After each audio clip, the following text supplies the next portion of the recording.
You're about to watch a video originally recorded for one of my social media platforms, and you can find out more about that on my website. And if you'd like to learn more about mental and emotional health, how to deal with past traumas and living life as a highly sensitive person, then please make sure you've subscribed and you've turned on the notifications so you know each and every time I post a video. So, all right, there's a couple of people in here already, so I'm gonna get going with it.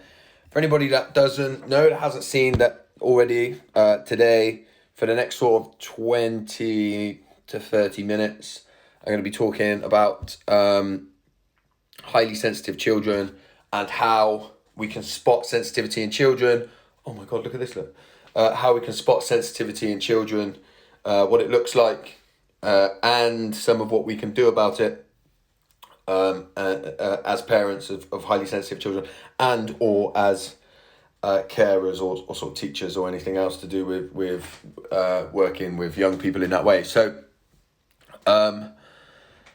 So yeah, today I think I'm going to start by kind of making everybody aware of exactly what I mean by highly sensitive person and exactly what I'm talking about, because sensitivity is hugely misunderstood, particularly in Western society. And I think a lot of people think that sensitivity is just like shyness, which is not.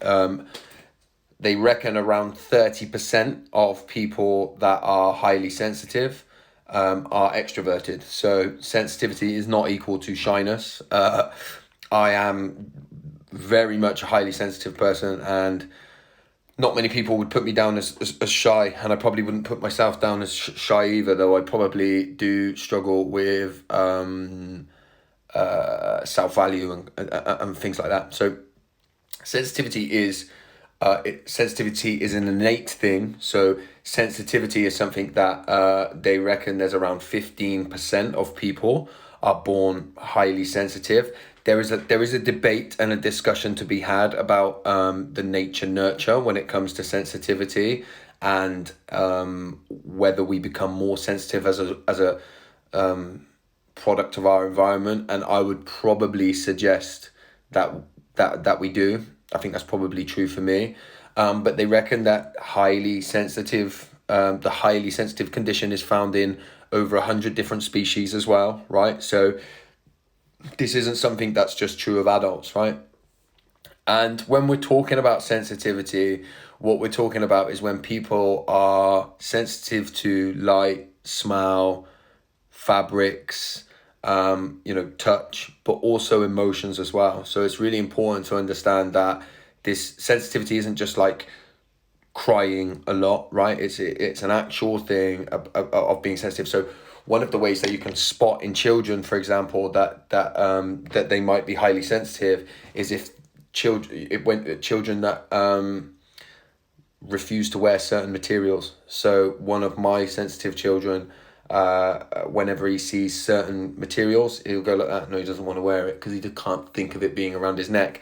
And that's something that's like very true for me, right? I can't wear scarves. If I wear a hoodie, it's got to be a zip one so that it's not on my neck, because I don't like materials on my neck because I'm sensitive to that feeling, right? So we've got to understand the level of what we're talking about here. This isn't just something that's made up for people that are like overly emotional. This is actually a thing, right? And it's because it's really, really misunderstood.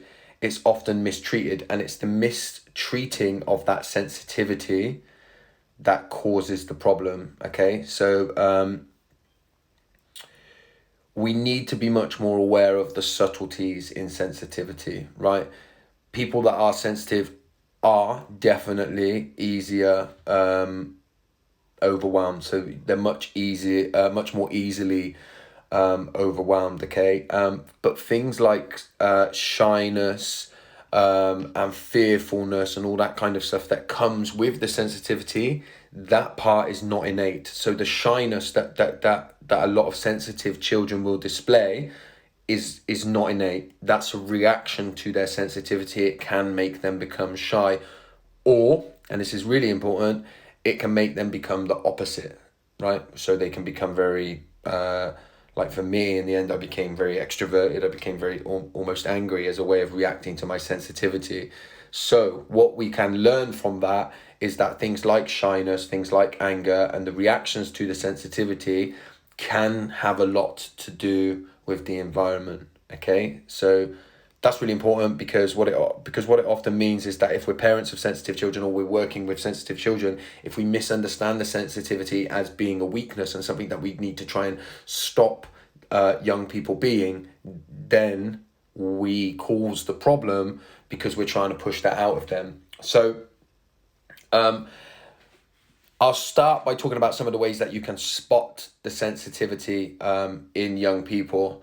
So the first really obvious ones is sensitivity to things like smell, right? So if the child seems to pick up on smells, right, that maybe that you don't pick up on, right, there's your first sign, right? There's a good, clear physical sign that they may be sensitive. Then the next one is light, right? And the way to find out if a young person is sensitive to light is, are they sensitive to the like subtle changes in light? Okay, bit more of a harder one to pick up on.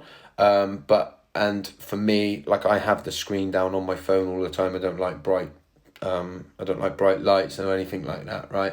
I wear these glasses to block out blue light, and I'd rather wear sunglasses 24/7 if I could.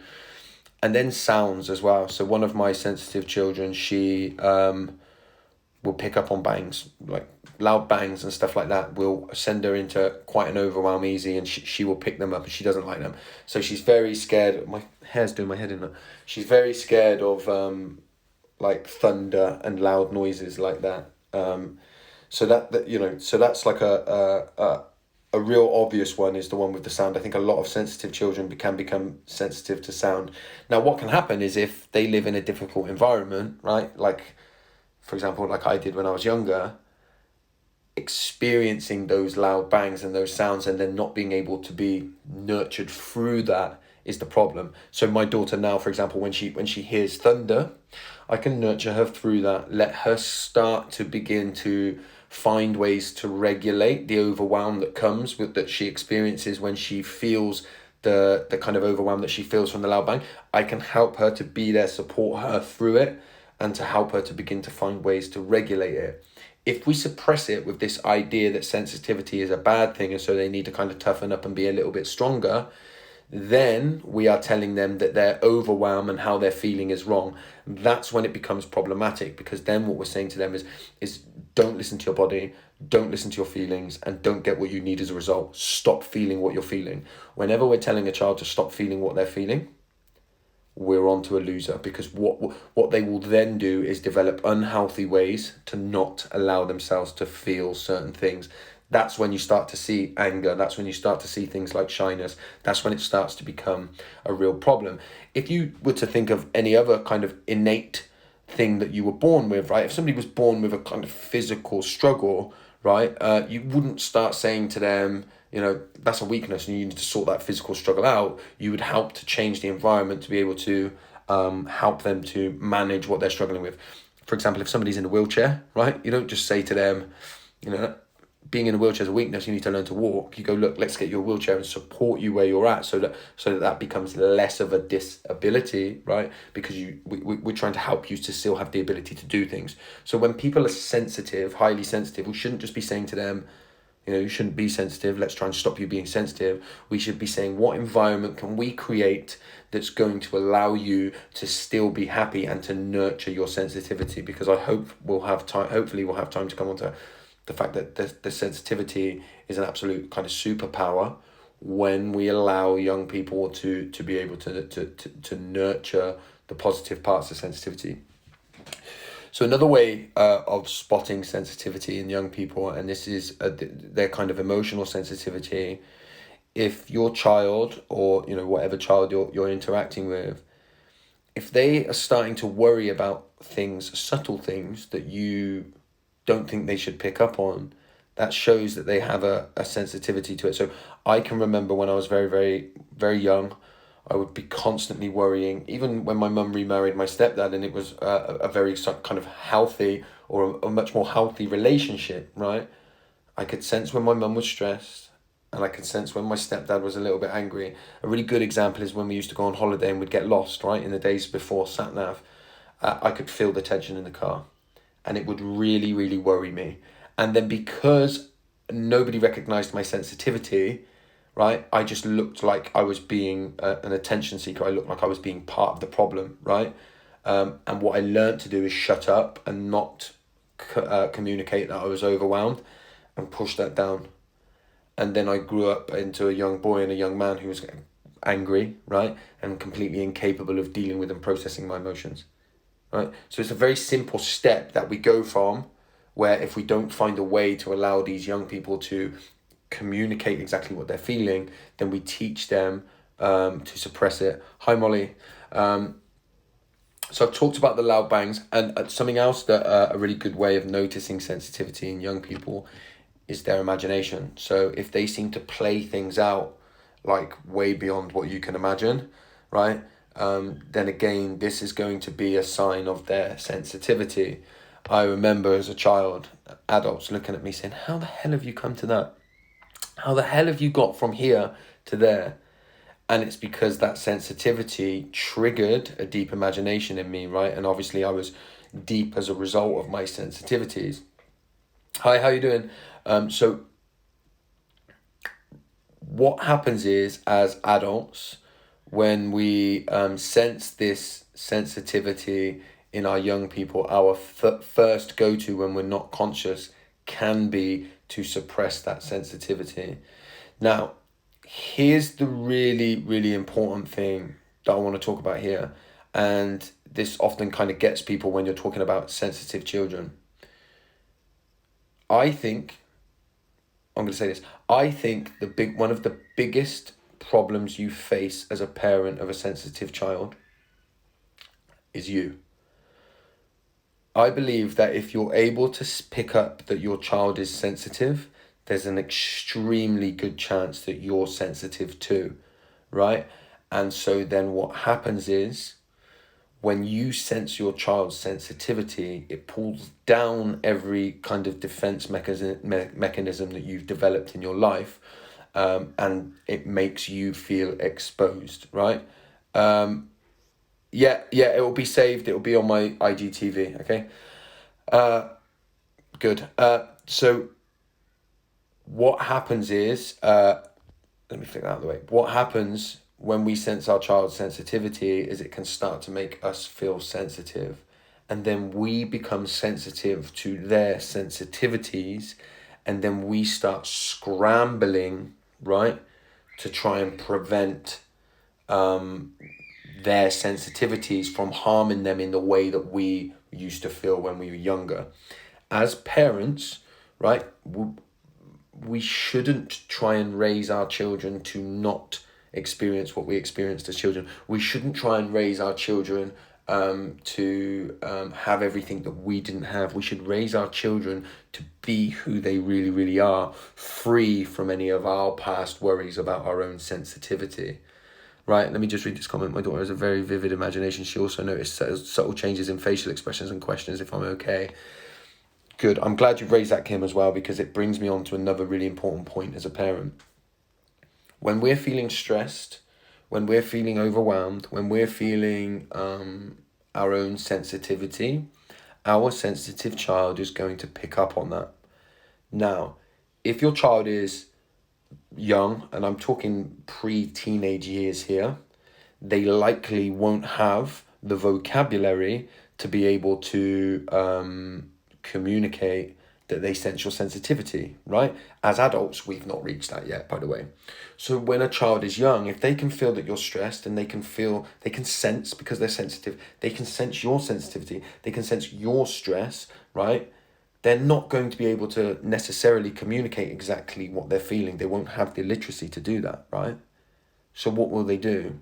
Well, they'll start acting it out.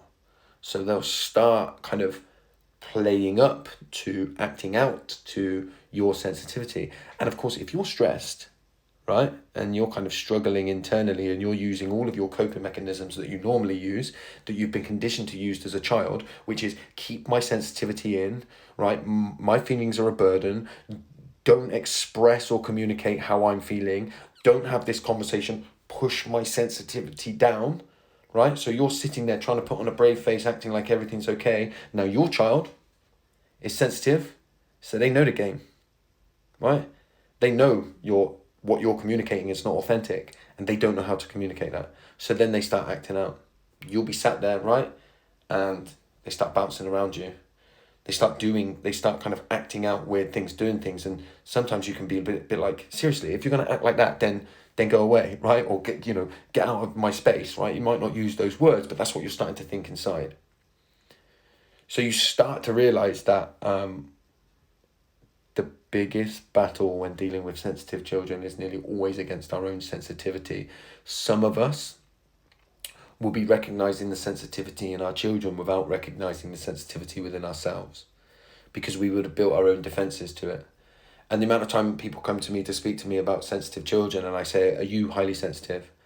And they say, well, I've never really thought about it. And I say, well, how have you picked up on your child's sensitivity? And then they start to realize that maybe there is some kind of sensitivity within here, right? So what do we really want to be doing when children, like Kim has mentioned earlier, that they're picking up on those subtle face changes, right? Changes in mood. They know when you're struggling. They know when that's going on. Well, firstly, we need to reward them, right? We need to let them know that what they're feeling is correct, okay? Because we want them to nurture this superpower, right? Because it is a superpower. So what do I mean by that? Well, if I take the example of sometimes my daughter who's highly sensitive, right? She's nearly 4. She can come in and I'll be having like a discussion with my wife in the kitchen, and we might be having a discussion about something, right? Not arguing, but a discussion. Now my daughter walks in and she goes like, no, stop it. Because she can tell, she can sense, right? Correctly, that there's tension, right? Now what do I do as a dad if I'm not conscious, right? This is what I do if I'm not conscious. I go, don't worry, don't be silly. We're fine. We're just having a conversation. There's nothing going on. You don't have to worry about that, right?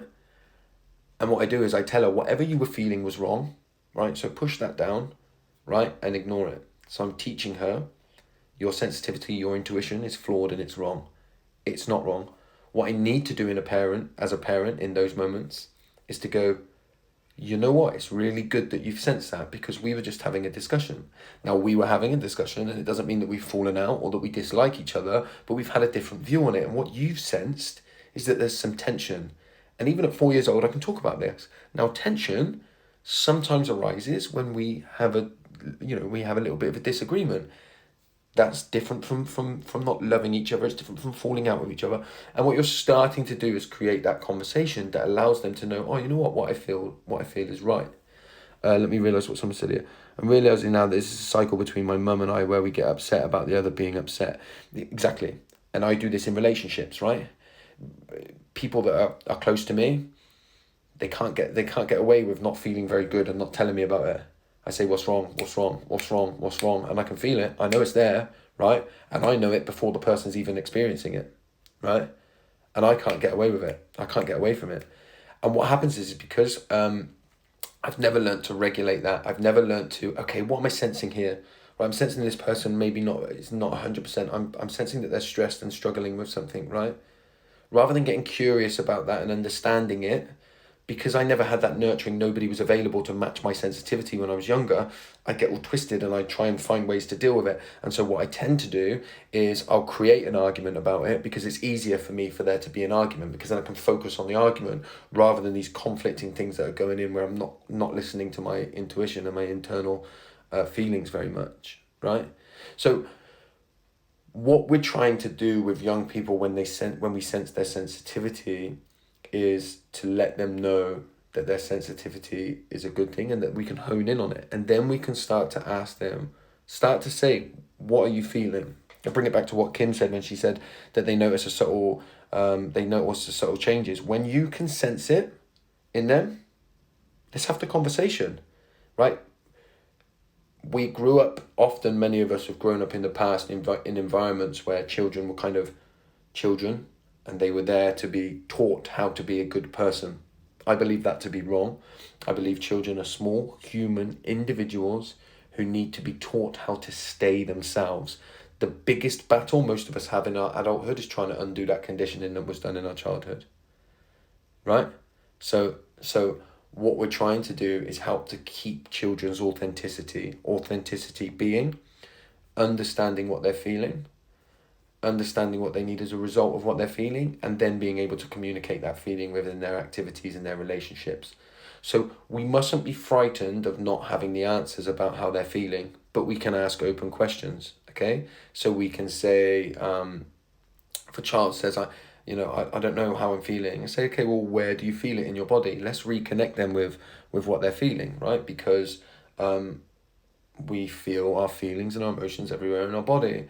And what we're trying to do is let people know that you don't have to have the answers, right? As a child, when you're feeling these things deeply and they're overwhelming you in the ways in which they do, right?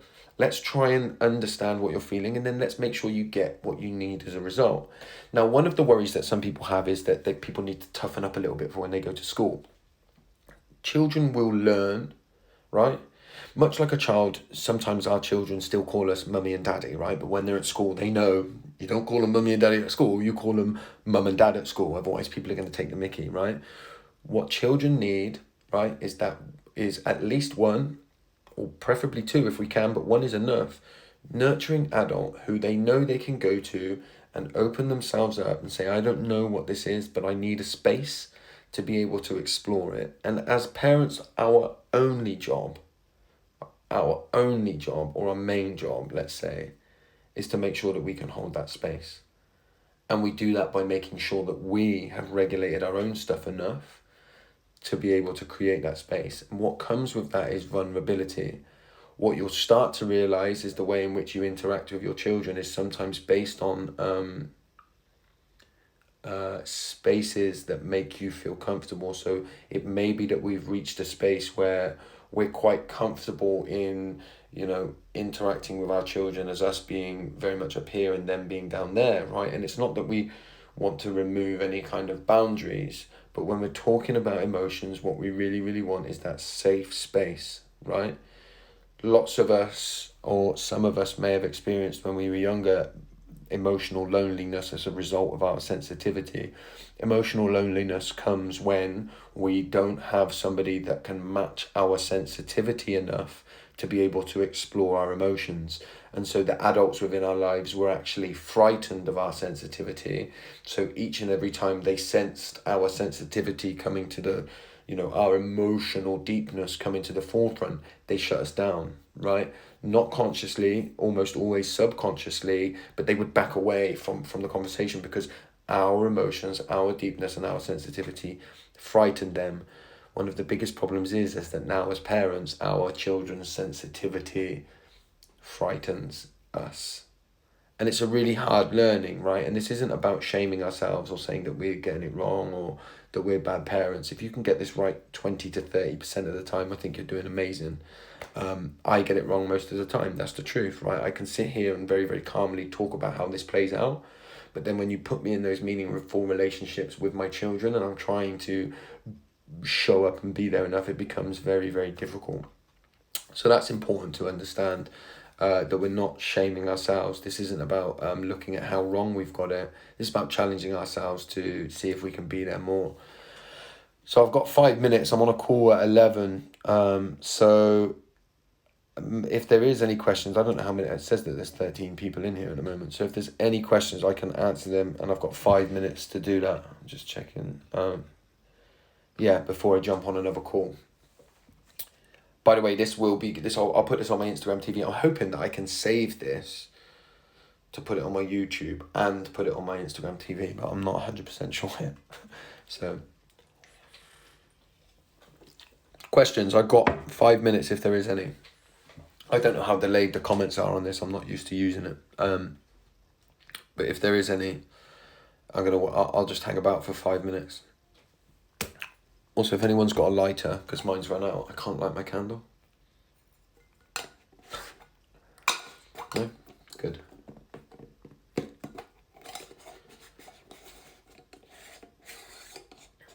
Interesting about difficulty handling kids' sensitivity.